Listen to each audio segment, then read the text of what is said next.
si ça continue, on ne va pas survivre. Hein. On a déjà eu le premier confinement et là maintenant le second.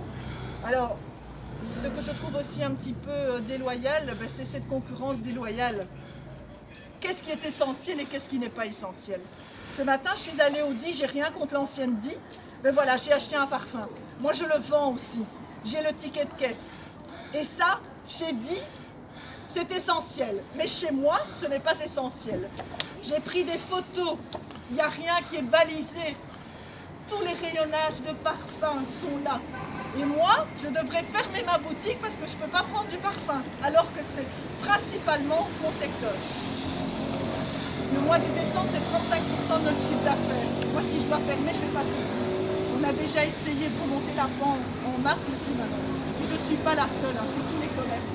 Alors, si certains commerces sont essentiels, pas d'autres, je pense qu'il faut être tous sur la même longueur d'onde. Jamel ?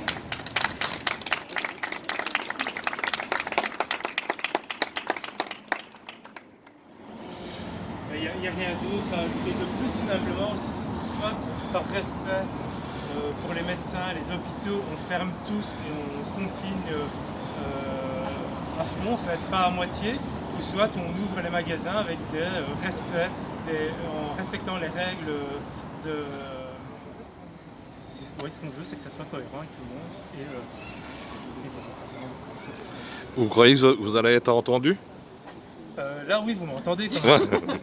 Oui, j'ai été entendu. Je ne sais pas si ça va aller plus loin, mais le but, c'est que ça change. Je pense qu'il vaut mieux en parler que pas du tout. Aujourd'hui, on n'est peut-être pas beaucoup de commerçants présents, mais je pense qu'on doit se faire entendre, bien sûr. Mais ce matin, tout le monde allait venir. Oui. C'est toujours un petit peu le chat qui court après sa queue, où tout le monde va venir, et puis au moment de venir, parce qu'on a peur des représailles, on a peur, puis c'est rien nous arriver, hein, on ne va pas acheter des pots de peinture sur la façade de l'hôtel de ville. Enfin voilà, on veut juste défendre notre société. Hein.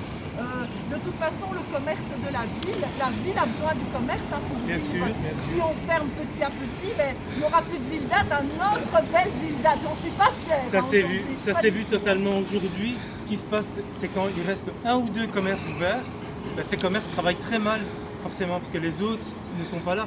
J'ai fait le tour aujourd'hui pour inviter tout le monde, et ce qu'on rencontre, c'est ça, c'est « Ah oui, aujourd'hui on n'a personne, pourquoi? Parce que tous les magasins sont fermés. » Donc forcément, eux ont besoin de nous parce qu'ils sont ouverts, mais même eux, c'est quand même désagréable de devoir demander à un commerçant de baliser, de mettre des bâches. C'est quand même horrible, quoi.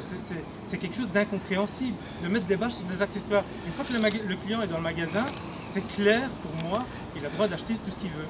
Il est rentré, il a le droit de sortir avec tout ce qu'il veut.